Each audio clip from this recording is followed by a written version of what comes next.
बिस्मिल्लाहिर्रहमानिर्रहीम। लाखों करोड़ों दूर नबी अकरम सल्लल्लाहु अलैहि वसल्लम पर और उनकी आल पर। ख़वातीन, मार्टिन लूथर किंग एक ऐसे इंसान थे जिन्हें हम इंसानी हकूक का चैंपियन कह सकते हैं। मार्टिन लूथर ने अमेरिका के स्याह फाम बाशिंदों को आवाज भी दी और इन्हें बराबरी का हक भी लेकर दिया। आई हैव अ ड्रीम, मेरा एक ख्वाब है। मार्टिन लूथर की इस नज़र ने एक वक्त में अमेरिका में आग लगा दी थी। स्याह फाम बाशिंदे इन्हें अपना लीडर, अपना मोहसन और शहीद समझते हैं। मार्टिन लूथर किंग ने एक बार दुनिया जहान के उन शहजादों के बारे में बड़ी खूबसूरत बात की थी जिन्हें जिंदगी में कभी किसी JIT में पेश होना पड़ा और जो इस सलूक पर खुश नहीं थे। मार्टिन लूथर ने कहा, इंसान कितना बड़ा और मजबूत है इसका फैसला आराम और सहूलत के दिनों में नहीं होता, चैलेंज और तनाजे का वक्त होता है। मुश्किल वक्त यह फैसला करता है कि आप कहां खड़े और कैसे खड़े हैं। हम अगर मार्टिन लूथर की इस बात को सच मान लें तो फिर हमें मानना पड़ेगा कि JIT अब हुक्मरान जमात के असाब को मुतासर कर रही है। ये लोग अब टेम्परामेंट लूज कर रहे हैं।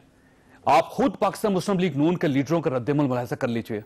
एक खानदान के ऊपर आपने बंदूक तान ली है एहतसाब की, उसको आप एहतसाब कहते हैं। मैं सुप्रीम कोर्ट को मैं मुल्तमस हूं, हाथ जोड़ के कहता हूं कि आप ये जरूर करें शरीफ खानदान की अकाउंटेबिलिटी, मगर it should be across the board. मगर ना फिर ये अक्रॉस द बोर्ड ना हुआ तो फिर ये मुल्क कभी नहीं संभल सकेगा। JIT सुप्रीम कोर्ट ने बनाई है लेकिन वो सुप्रीम कोर्ट नहीं है। जहाँ तक JIT में पेश होने या पेश ना होने या उसका बाइकआउट करने का मामला है तो इसमें ये इख्तियार जो है वो शरीफ फैमिली के पास है। और फिर जो गवाहों का ये कहना है कि उनको वहाँ पे दबाया गया, वहाँ पे उनको इंड्यूस किया गया कि आप शरीफ फैमिली के खिलाफ बयान दें।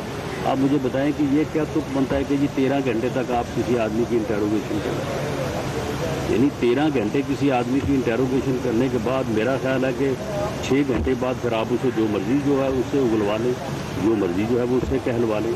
ये मुकदमा एक इश्तिहारी की तरफ से कायम किया गया। जो JIT अपनी कुर्सी के नीचे से निकलने वाली तस्वीर को इंसाफ नहीं दे सकी, वो उस कुर्सी पर बैठकर दूसरों को इंसाफ क्या देगी। ये JIT जिसकी 30 दिन की कारकर्दगी सिर्फ एक तस्वीर है। ये जो JIT है ये इन्वेस्टिगेशन का अदारा है या कसाई की दुकान है।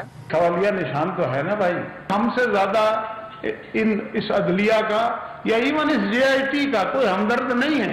ये अपना असल किरदार अदा करें। अगर आपके जहन में इंतकाम है तो इस इंतकाम को अपने जहनों से निकालें। करना तो परवेज मुशर्रफ भी बहुत कुछ चाहता था, नहीं कर सका ना। ये क्या है और क्या ये बयान साबित नहीं करते कि हुकूमत वाकई दबाव में है। आज हुसैन नवाज ने तस्वीर लीक होने, गवाहों पर दबाव डालने और गवाहों की वीडियो रिकॉर्डिंग के खिलाफ सुप्रीम कोर्ट से राब्ता कर लिया। अदालत ने यह पिटीशन कबूल कर ली, जबकि JIT के सरबराह वाजिद ज़िया ने अदालत को बताया कि हमें मुश्किलात का सामना है।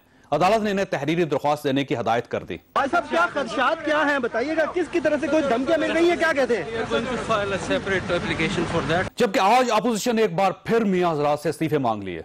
पाकिस्तान तहरीक इंसाफ के ख्याल में अब वो मौका आ गया है कि सुप्रीम कोर्ट ऑर्डर करे प्राइम मिनिस्टर नवाज शरीफ को कि वो पीछे हट जाएं, वो इस्तीफा दें जब तक कि उनकी इन्वेस्टिगेशन JIT पूरी नहीं करती, क्योंकि ये अब साबित हो गया है कि ये उसमें रुकावटें डाल रहे हैं। क्या हुकूमत JIT और सुप्रीम कोर्ट के खिलाफ महासराई की तरफ जा रही है और क्या हुकूमत JIT का बाइकाट कर सकती है?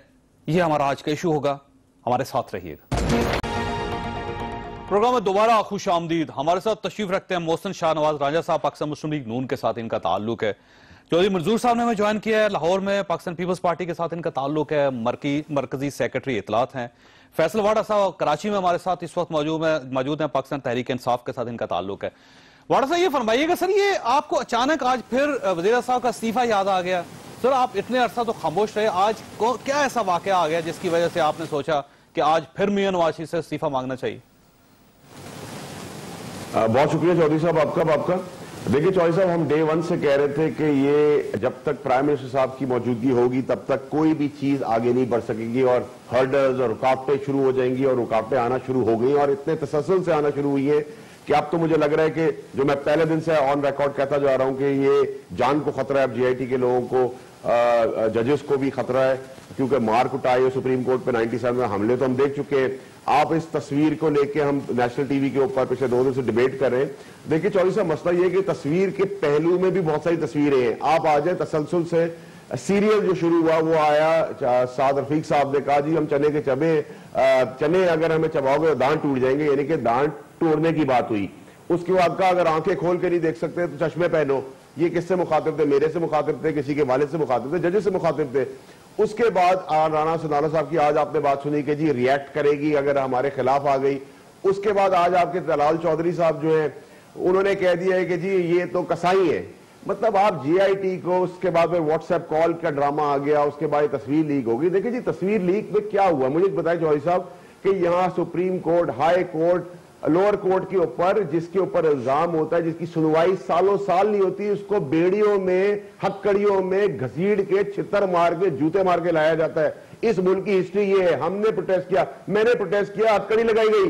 देखिए मसला ये है कि ये आम आदमी के लिए तो ये कानून है। उनकी तस्वीर लीक हो गई। भाई तस्वीर में क्या तस्वीर हो गई उनकी तस्वीर? भाई वो बैठे हुए हैं, उनका राइटिंग पैड है। जेआईटी व्हाइट कॉलर क्राइम है, उसमें जाहिर है आपको एक शख्स को आप कुर्सी पे बिठाएंगे, उससे इन्वेस्टिगेशन आप इज्जतदार तरीके से करेंगे। वो तो नहीं हो सकता कि हथकड़ी लेके, अगर वो मुजरिम डिक्लेयर हो गए तो हथकड़ी भी होगी और उसके बाद जेल भी जाएंगे ये लोग। चौधरी साहब एक सेकंड रिक्वेस्ट है मेरी। चौधरी साहब, डॉक्टर आसिम को 2 साल हुआ, कोई चीज साबित की आपने? शर्जील मेमन अपने हाथ में बेल लेके आया, उसको उनके खिलाफ। उस वक्त कहां था कानून?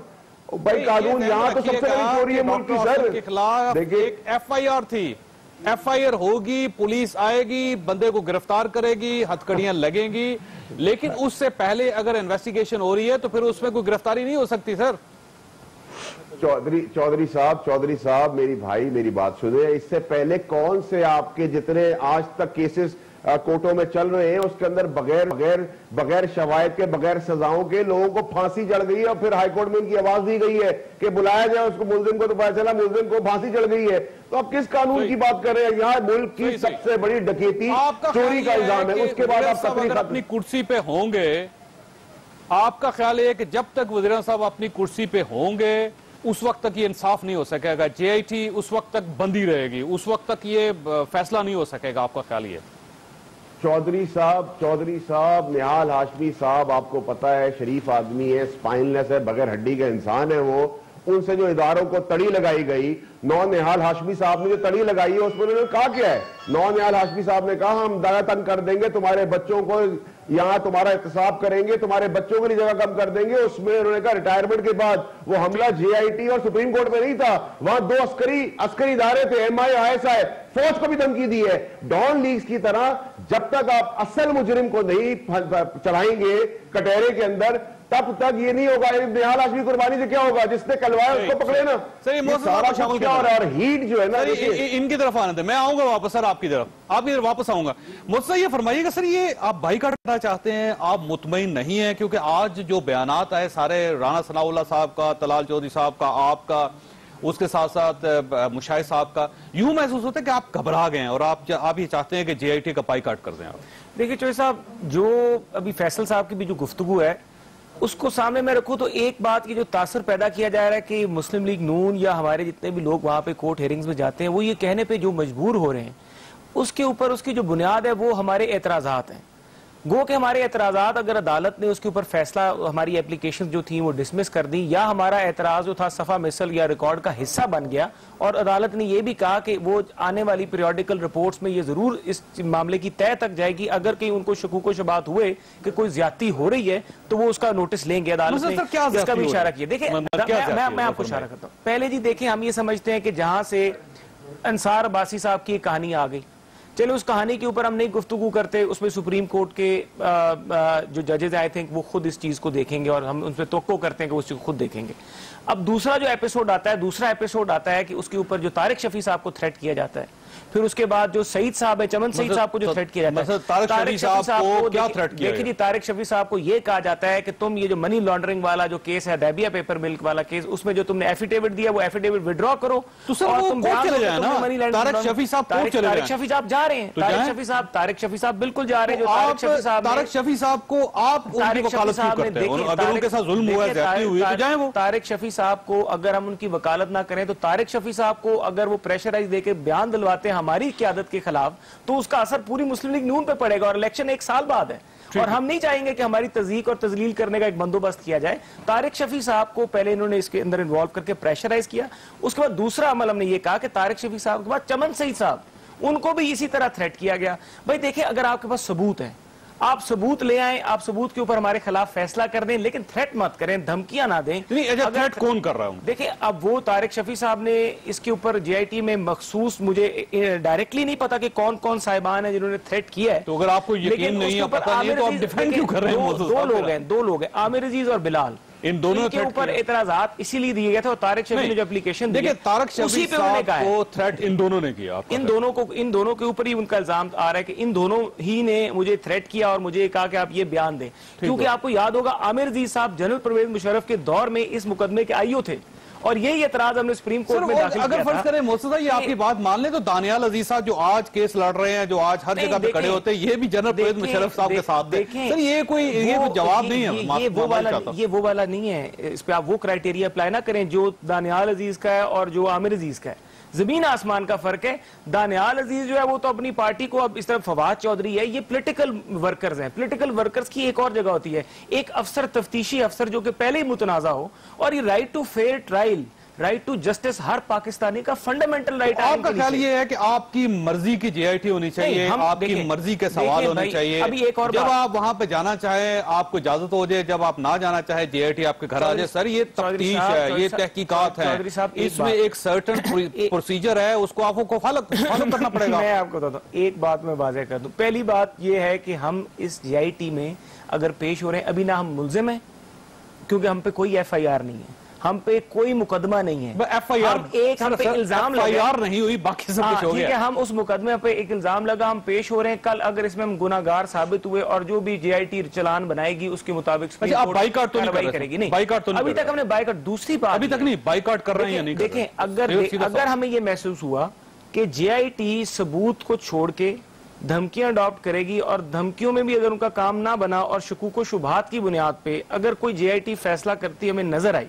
तो फिर बिल्कुल हम उसके ऊपर हमारे एतराजात होंगे, हमारे तफजात होंगे और फिर बाइकाट कर देंगे। और हम अदालत उज़्मा से ये तवक्को करेंगे, जो हम दरखास्तें वहां पे दे रहे हैं, हमारी दरखास्तों को सही तरीके से देखिए। उसके अंदर अगर हमसे ज्यादा जेआईटी कर रही है और बगैर सबूत के अगर हमें सजा करने के लिए तुली हुई है और वहां से इंतकाम की बू आ रही है, तो फिर हमें उसका अजाला करना पड़ेगा, बाइकाट करना पड़ेगा। आपके पास है एक महीना गुजर गया है और आज अदालत ने यह कह दिया है कि हम एक दिन भी इजाफी नहीं देंगे। उन्होंने टीम से कहा, जेआईटी से, कि आपने 30 दिनों में ही खत्म करना है। तो अगर आप फर्ज करें तो खास देते हैं कि हम बाइकाट कर रहे हैं, हम इनको तस्लीम नहीं करते, तो फिर तो आप डिले करना चाह रहे हैं ना। सब बात मैंने जो आज मेरी सिक्स सेंस ने मुझे कहा है, हो सकता है मैं गलत भी हूं, अभी मैं प्रीएम्प्ट कर रहा हूं कि कोर्ट में जो आज उन्होंने दरखास्त दी ना कि हमसे कुछ दुश्वारियां हैं और हमारे प्रॉब्लम्स हैं, मुश्किलात हैं, ये अब एक बहाना आने लगा है, एक उज़र आने लगा है। और वो उज़र ये होगा कि जनाब हमारे साथ ये हो गया, हमारे साथ हुकूमत वक्त कुछ अगर ये बात करती है। मैं आपसे एक सवाल रखता हूँ कि हुसैन नवाज, आप साफ़ी, आप बड़े बाखबर हैं, आपके, मुझे पता है कि आप हर अदारे में, जुडिशल अकेडमी में अगर हमारा एहतसाब हो रहा होगा तो आपके भी वहाँ पे एक्सप्रेस के नुमाइंदे आपको रिपोर्टिंग कर रहे होंगे। जब वहाँ पे जुडिशल अकेडमी में एम्बुलेंस जाती है, 6 घंटे हुसैन नवाज अंदर होते हैं और खबर बात चलती है। तो आपके वजीर ने भेजी, सवाल है, मैं आपके वजीर ने भेजी, हमारी मुदाखलत के ऊपर तारिक फजल चौधरी साहब ने नहीं, तारिक फजल ने भी नहीं भेजी, नहीं उन्होंने भेजी, उन्होंने तस्लीम किया, नहीं भेजी। तारिक फजल चौधरी साहब ने तस्लीम किया कि मैंने भेजी। नहीं जी, तारिक फजल साहब ने, मेरे तो इल्म में नहीं है ये तस्लीम, आप उनसे पूछें। लेकिन मैं आपको ये बता रहा हूँ कि हमारा ये आलम है बेबसी का कि 6 घंटे ये खबर चलती रही और हमें ये नहीं पता चल सका कि हुसैन नवाज अंदर जेआईटी में है, उनके साथ उनकी तबीयत ठीक है। ये तो इसका मतलब मजलूमियत है ना। अगर हमारी अगर हम असरअंदाज हो रहे हैं, मजलूमियत का फायदा उठा के बाइकाट किया तो फिर बड़ा मसला हो जाएगा। सर मुझे मतलब चौधरी मजदूर साहब को शामिल करें, मैं दोबारा आपकी तरफ आता हूँ। चौधरी साहब, ये करना क्या चाहती है गवर्नमेंट, आपको क्या महसूस होता है? चौधरी साहब बहुत शुक्रिया। मेरा ख्याल है एक बतौर एक आम वकील के या एक आम शहरी के, हर केस की चौधरी साहब एक प्राइमरी एविडेंस होती है और उसके ऊपर फिर सारा केस खड़ा होता है। मेरे ख्याल के मुताबिक वो जो कतरी खत है, उसके बाद जब से वो प्राइमरी एविडेंस नीचे से निकली है, उन्होंने आने से इनकार किया है, तो उसके बाद अब मुख्तलिफ हीले बहाने हैं। मैंने आपके प्रोग्राम में, आपको याद होगा, कहा था ये जेआईटी को थ्रेट नहीं है, बल्कि ये सीधा सीधा सुप्रीम कोर्ट को थ्रेट है। और आपने देखा को हालातों वाकयात उसकी तरफ बढ़ रहे हैं और ये जेआईटी का तो बहाना बना रहे हैं। अब इनको चाहिए, अगर जेआईटी है तो मेरा ख्याल है फिर राणा सनाउल्लाह साहब को और दानियाल अजीज साहब को, तलाल चौधरी साहब को और रांझा साहब को भी एक पार्ट के तौर पर फिर इस्तेमाल कर ले और ये जेआईटी बना दें, उसके सामने पेश होने के बजाय जेआईटी जो है वो इनके सामने पेश हो जाए। सो अब कोई रास्ता जब नजर नहीं आ रहा तो फिर ये सीधा सीधा ये सिर्फ बाइकआउट नहीं करने जा रहा है, बल्कि सीधा सीधा लड़ाई करने जा रहा है। ये फरमाइएगा चौधरी साहब, जैसे ये फरमाइएगा कि पीटीआई ने आज मियां नवाज शरीफ साहब का इस्तीफा मांग लिया, आपकी पार्टी ने मियां शहबाज शरीफ का इस्तीफा मांग लिया, तो सर ये आप क्यों चाहते हैं कि जेआईटी के फैसले से पहले पहले दोनों मुस्ताफी होकर घर बैठ जाएं? नहीं, देखिए हम क्या चाह रहे हैं, हम ये चाह रहे हैं कि एक फेयर ट्रायल की बात की थी तो फेयर ट्रायल हो जाए। जहां तक ये है क्या कमाल है, तजलील होगी, कौन सी तजलील हुई है उस तस्वीर के अंदर? पहली बात तो यह है कि यह तजलील नहीं होनी चाहिए, क्योंकि तजलील हमने सही है, इन्होंने कभी नहीं सही। तजलील हमने सही है। जब आसफ अली जरदारी के पास इनकी भेजी हुई एक इन्वेस्टिगेशन टीम गई थी, उनसे अपनी मर्जी की स्टेटमेंट लेना चाहती थी, जब उन्होंने इनकार किया तो फिर इन्होंने उनकी जबान काट दी, फिर उन्होंने इनकी गर्दन काट दी। वो आज भी शवाहिद मौजूद है, वो थी तजलील। जब 2 बार की साबिक वजीर आजम को ये जेल के बाहर 2-2 घंटे खड़े रखते थे, एक बच्चा उसने उठाया हुआ होता था, एक बच्चा उसकी उंगली के साथ होता था, वो तजलील थी। और कौन कौन सी तजलील? जुल्फकार अली भुट्टो साहब की तजलील थी, जो साबिक वजीर आजम थे, और उनके साथ जेल में जो सलूक किया गया। फिर कौन सी तजलील नहीं सही? हम नहीं चाहते नवाज शरीफ साहब पे चौधरी साहब, मैं कता कलामी मादर चाहूंगा चौधरी साहब से, मैं ये बता दूं, वाज़ेह कर दूं कि हमारी जमात और हमारी क़यादत मियां नवाज शरीफ और उनके बच्चे पहले 3 दफा एहतसाब के कड़े अमल से गुजरे और बदतरीन मुशर्रफ दौर में था। तजलील हमारी भी हुई है, तस्वीरें हमारी भी चली हैं, प्राइम मिनिस्टर को भी सलाखों के पीछे खड़े करके तस्वीरें चलाएगी। उनके बच्चों को सिविल लाइन थाने में 2-2 महीने सॉलिटरी कन्फाइनमेंट में रखा गया, प्राइम मिनिस्टर को अडयाला जेल में रखा गया। तो ये इस अमल में से सारे हम भी गुजरे हैं। ये कहना इमरान खान आज ये मार्का मारे कि जी देखें जी मैंने इनका एहतसाब कर लिया और मैं इनको लेकर आया, हम तो बदतरीन एहतसाब में 3 दफा इन्हीं इल्जामात का हम 3 दफा एहतसाब भुगत। तो सर ये आप फिर परेशानी क्या है सर? फिर जेआईटी कुछ भी करे, वो किसी को दबा ले, वो किसी को यरकाने की कोशिश करे, आपको तो कोई प्रॉब्लम नहीं सर? आप तो साफ है सर, क्लियर है। सूखिया बड़का ना यरकदा कोई नहीं, बात यह है कि सूखी बड़का ना यरकदा कोई नहीं, लेकिन बड़क कानून के मुताबिक तो मारे ना, कि अगर आपको कानून पाबंद करता है कि आप वीडियो रिकॉर्डिंग जो है वो आप नहीं इस यूज कर सकते, और वीडियो रिकॉर्डिंग का कोई भी ऐसा डॉक्यूमेंट या कोई भी वीडियो शॉट या स्क्रीन शॉट जो है वो आप नहीं रिलीज कर सकते, सेक्शन 161, 162 सीआरपीसी इसको इनएडमिसिबल करार देता है। सुप्रीम कोर्ट ने खुद पिछली हियरिंग में कहा जब तारिक शफी से बदतमीजी हुई कि हम ये चीजें नहीं बाहर निकाल सकते क्योंकि ये एडमिसिबल नहीं है, तो फिर वो क्यों चीजें निकल रही हैं? हम तो कानून की बात कर रहे हैं। बड़ा साहब ये फरमाइएगा सर, ये कौन कानूनी लिहाज से निकाल कौन रहा है? रिकॉर्डिंग नहीं हो सकती। जी सर, जी चौधरी साहब, जी फरमाइए चौधरी मंसूर साहब। नहीं, निकाल कौन रहा है? निकाल तो ये खुद रहे हैं ताकि उसको जेआईटी को कंट्रोवर्शियल बनाकर सुप्रीम कोर्ट पे अटैक करें, लेकिन इनको ये नहीं पता सुप्रीम कोर्ट पे अब अटैक नहीं हो सकता। ये वो और जमाना था, ये और जमाना है, अब नहीं हो सकता। अब लोग खड़े हैं उनके साथ, हम कोई सुप्रीम कोर्ट ने हमारे साथ नहीं, एक मिनट, सुप्रीम कोर्ट ने हमारे तहफात अपनी जगह पे मौजूद हैं। सुप्रीम कोर्ट में हमारे साथ जो कुछ इन आला अदालतों ने किया वो अपनी जगह पे है, लेकिन हम किसी इदारे पे चढ़ाई करने की कतई तौर पर इजाजत नहीं देंगे। मैं इनको थोड़ा सा ना तारीख बता दूं कि ये हम पे कह रहे हैं कि जी हम सुप्रीम कोर्ट पे चढ़ दौड़ेंगे। सुप्रीम कोर्ट के साथ जो कुछ पिछले दौर में इन्होंने किया, जजेस को जिस तरह फारिग किया, गवर्नर रूल लगाया, तमाम आइन की धज्जियां इन्होंने उड़ाई, चीफ जस्टिस को घर में मैसूर कर दिया, जजेस को घर में बंद कर दिया, वो तो सारा का सारा काम इन्होंने कार्रवाई डाली। इन्होंने जजेस को हमने उनके घरों वो उठा ली थी, लेकिन घरों में मैसूर रखा, जजेस को डोगर कोर्ट बना दी, डोगर नहीं मैसूर, अदालत का जितना मजाक इन्होंने उड़ाया, ये तो हमें वैसे ही कह रहे हैं कि जी हमला करेंगे। जुडिशरी को बनाने के लिए जो कुर्बानियां दी हैं चौधरी साहब, वो कुर्बानियां आप वकील के तौर पे कहां पे, आपकी पार्टी में से कौन सा बंदा था? आप तो मुखालफत कर रहे थे और इमरान खान साहब पिंडी में छुप गए थे। जब जुडिशरी बहाल हुई थी तो इमरान खान साहब तब नमूदार हुए थे, तो सिर्फ मियां नवाज शरीफ था जिसने लॉन्ग मार्च करके जुडिशरी जो थी, अदलिया जो थी, उसका इस्तेकाम और अदलिया को बहाल किया। वैसे आप खुद भी जेआईटी को कसाई की दुकान समझते हैं, आप क्या समझते हैं? रुकिए, देखिए अल्फाज का चुनाव आगे पीछे हो सकता है। तो सर ये निहाल हाशमी साहब ने भी अल्फाज का चुनाव था ना। निहाल हाशमी साहब को तलाल चौधरी साहब की बात में और निहाल हाशमी साहब की बात पे सिर्फ बच्चों का प्रॉब्लम है ना, वो यही है कि हम आपके बच्चों को नहीं छोड़ेंगे, बस यही फर्क रह गया ना। वो ये भी तो वही कह रहे हैं कि कसाई की दुकान है, कसाई की दुकान क्या सुप्रीम कोर्ट है सर? कसाई की दुकान जेआईटी है। अदालतों को शर्मनाक किसने कहा था? आप लोगों को तो नहीं कहना चाहिए। वो तो पार्टी का लीडर कह रहा है शर्मनाक काम है। ये शर्मनाक का लफ्ज तो इमरान खान ने इस्तेमाल किया था। मुझे ब्रेक लेने दे वाडा साहब। ये बेसिकली अल्फाज का चुनाव का मसला है। दूसरा ये कि कुछ आप भी कहते हैं, कुछ ये भी कहते हैं, वो कहते हैं हम अगर बुरे हैं तो आप भी तो हैं। थोड़ी सी ब्रेक वाला प्रोग्राम में दोबारा खुश आमदीद। फैसल वाडा साहब ये फरमाइएगा सर, जब भी माजी की बात की जाती है, इनके बारे में बात की जाती है, तो ये हमेशा ये कहा जाता है जी 2014 की तरफ जाएं, यही अदालतें थी जिनको शर्मनाक कहा गया था, यही अदालतें थी जिनके ऊपर गंदी शलवारें लटका दी गई थी, यही वो पार्लियामेंट थी जिसके ऊपर हमला हो गया था। तो सर अगर अल्फाज का चुनाव और जज्बाती तकरीरों की बात करें तो आप भी कुछ दूध के धुले हुए नहीं है। चौधरी साहब देखिए जी, हम तो सबसे बुरे लोग हैं। तहरीक इंसाफ चेयरमैन साहब, सबसे बड़ा करप्शन इमरान खान के ऊपर है, हम कातिल हैं, भत्ताखोर हैं, चोर हैं। चले ठीक है जी, हम डिबेट के लिए भी सुनने को तैयार हैं, लेकिन मेरी अर्ज आप सुने कि देखिए जी जो शलवारें सुप्रीम कोर्ट पे टंगी वो हमारी तो नहीं थी। अगर हमारी थी तो हमें आप जेल के अंदर डाल दें। नंबर 2 ये कि अगर हमने कंटेनर के ऊपर खड़े होकर बात की तो हमने जायज बात की। आज सबसे बड़ी मुल्क की चोरी का इल्जाम किस पे?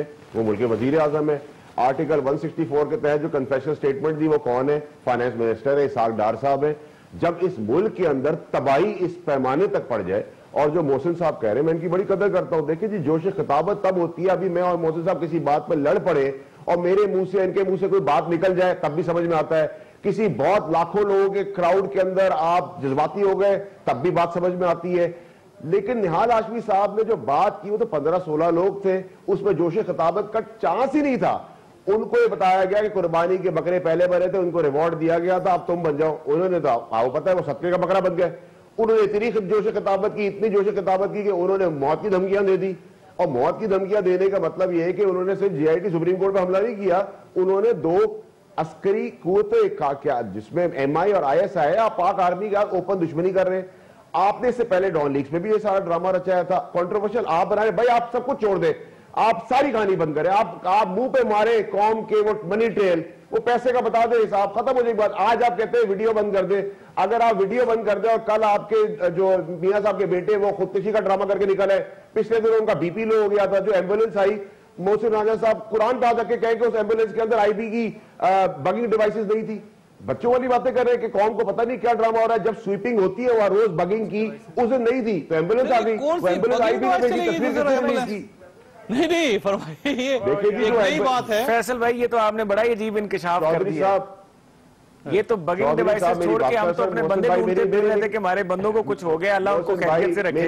हमारा उनसे राब्ता नहीं हो रहा था, बगिंग डिवाइसेस तो दूर की बात है। सर मेरी सर आप रिक्वेस्ट तो सुन लें सर, आप अपनी बारी बोलिएगा, मैं एहतराम करता हूं आपकी बात का।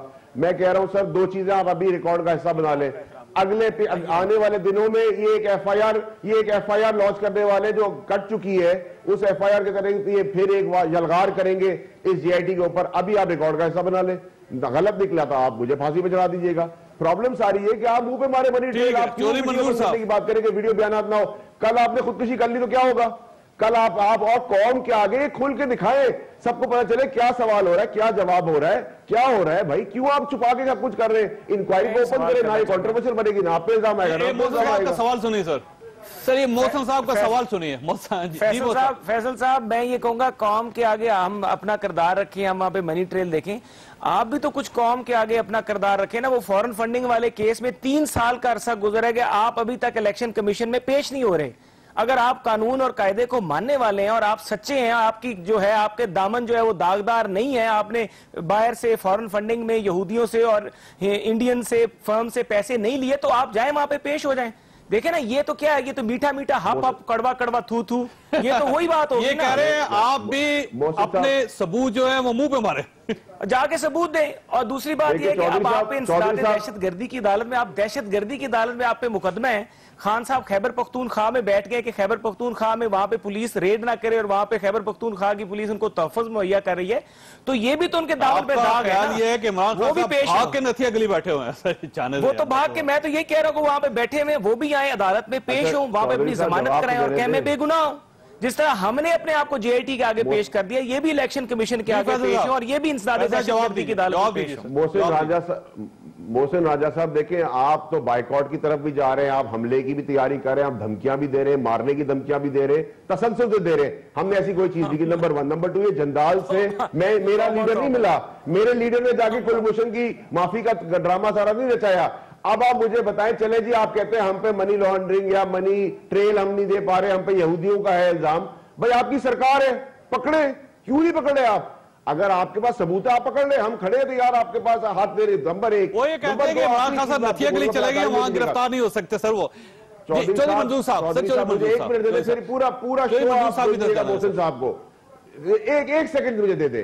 देखिए मोहसिन साहब, मेरी एक बात बताएं, अगर एक मेरे लीडर की, मैं मिसाल देता हूं, मेरे लीडर की और उसके बेटों की कोई पर्सनल चोरी हो तो मैं तो कभी डिफेंड करने नहीं आऊंगा। मैं तो चलो अल्लाह ने मुझे स्पाइन दी है, मैं गिरबान भी पकड़ लूंगा, लेकिन मैं कभी उसकी चोरी को डिफेंड करे, पर्सनल चोरी को नहीं आऊंगा। आप लोग किस मुंह से पर्सनल चोरी को डिफेंड कर रहे हैं? जो भी इल्जाम लगा हुआ है, आज के दिन तक कोई इल्जाम है, आप किस खाते में डिफेंड कर रहे हैं? मुशर्रफ को आप गालियां दे रहे हैं, 9 मिनिस्टर जो आज आपकी कैबिनेट के फ्रंट फाइटर्स हैं। सर जवाब सर, ये आप किस कैपेसिटी में जाते हैं? आप लोग चले, आप एमएनए मिनिस्टर्स क्यों चले जाते हैं सर वहां पे? मैं आपको बताता हूं कि हम माजी में भी इन साजिशों का सामना करते आए हैं और हमें ये पता है कि ये साजिशें होती हैं। अभी ये सियासत में नौने हाल हैं, अभी ये इक्तदार में और वजारत उज़्मा में आके इन्होंने मुल्क के फैसले नहीं किए। जब ये पाकिस्तान के मुल्क के फैसले करना शुरू करेंगे, इनको पता लगेगा कि कहां कहां से साजिश क्या क्या होती है। जब ये एटमी धमाका करेंगे या ये सीपैक बनाएंगे, लीडर हैं, इसमें कोई शक नहीं है, लेकिन क्या उनके बच्चे भी आपके लीडर हैं? क्या अगर वो भी जेआईटी में जाएंगे तो आप जाएंगे? बात ये नहीं है, बात ये है कि बच्चों, प्राइम मिनिस्टर का तो नाम नहीं है, लेकिन अगर बच्चों के थ्रू ट्रेल, इनकी साजिश और प्लानिंग ये हो कि ट्रेल लेके प्राइम मिनिस्टर तक जाया जाए, तो हमें, हमारा फर्ज बनता है कि हम अपने वजीर आजम का दफा करें। हमारी वो पार्टी के सदर हैं, हम पार्टी के रूप में एमएनए, हम बाद में पार्टी के रूप में पहले। जब वो जाएंगे प्राइम मिनिस्टर साहब तो आप पीछे तालियां बजाइएगा, आप नारे लगाइएगा, लेकिन ये पूरी पार्टी जो उनके बच्चों को डिफेंड करना शुरू करते हैं उसमें लोग बड़ी उंगलियां उठाते हैं। चौधरी मंजूर साहब, चौधरी मंजूर साहब, जो ऐसा ये फरमाइएगा सर, ये अगर बाइकआउट कर जाते हैं ये लोग और ये कहते हैं जेआईटी में मंजूर नहीं है और वहां पे वो नहीं जाते जेआईटी में, तो उसके बाद क्या सिनेरियो बनेगा? सर क्या सिनेरियो बनेगा? जेआईटी के अंदर कोई चीज ये दे ही नहीं रहे, तो फिर उसके बाद अगर ये बाइकआउट कर जाते हैं तो उससे तो प्रोसेस में, प्रोसीडिंग्स में तो कोई फर्क नहीं पड़ेगा। वो बुलाएंगे और मेरा ख्याल है जेआईटी के पास ये इख्तियार भी है कि वो अगर कोई किसी को कोई एविडेंस चाहिए, अगर नहीं आ रहा तो गिरफ्तार करके भी ला सकते हैं। वो तो इन्वेस्टिगेशन है ना, इन्वेस्टिगेशन में तो अगर एक तरफा फैसला नहीं कर सकती जेआईटी, ये ध्यान में रखिएगा कि जेआईटी अदालत नहीं है साहब। देखिए वो एक तरफा फैसला नहीं कर सकती, वो सिर्फ रिपोर्ट बना के सुप्रीम कोर्ट भेज सकती है, सुप्रीम कोर्ट फिर इनको बुलवा सकती है दोबारा। साहब अगर ये बाइकआउट करते हैं तो ये अपने पांव पे कुल्हाड़ी मारेंगे ना, ये अपनी तबाही आप करेंगे। और अगर ये करते हैं तो ये जाए, अगर उस तरफ जाते हैं तो इनको जाने दीजिए, क्योंकि ये करना क्या चाह रहे हैं कि पहले परवेज रशीद साहब ने उनसे इस्तीफा लिया और उनको पार्टी का फाइनेंस सेक्रेटरी बना दिया, फिर इन्होंने इस्तीफा लिया उससे मुशाहिदुल्लाह साहब से और उनको पार्लिमानी पार्टी का सरबराह बना दिया। अब कहा कि ये इस्तीफा दे दें निहाल हाशमी साहब, अब वापस उनको। सो इस तरह से ये चीजें नहीं अब चलने वाली, क्योंकि मैं आपके प्रोग्राम में सबसे पहले मैंने कहा था कि ये जेआईटी का इशू नहीं है, ये सुप्रीम कोर्ट को कंट्रोवर्शियल बनाना चाह रहे हैं और उसकी तरफ बढ़ के आप देख लें। जेआईटी तो एक दरमियान में आप अगर फर्ज कर लें कि ये, सर फर्ज कर लेते हैं तो ऐसा, ये फर्ज कर लेते हैं कि ये जेआईटी का बाइकआउट कर जाते हैं, कर दिया इन्होंने, तो उसके बाद पाकिस्तान तहरीक इंसाफ इनके खिलाफ एक मूवमेंट लॉन्च करेगी, तहरीक लॉन्च करेगी।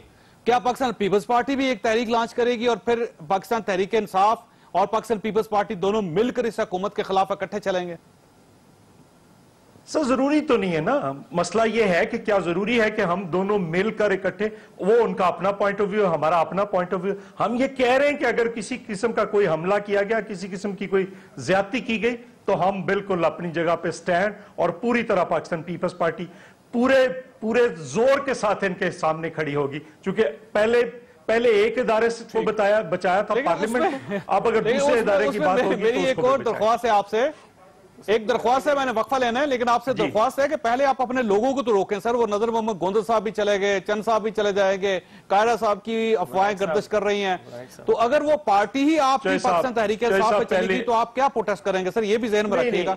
एक छोटी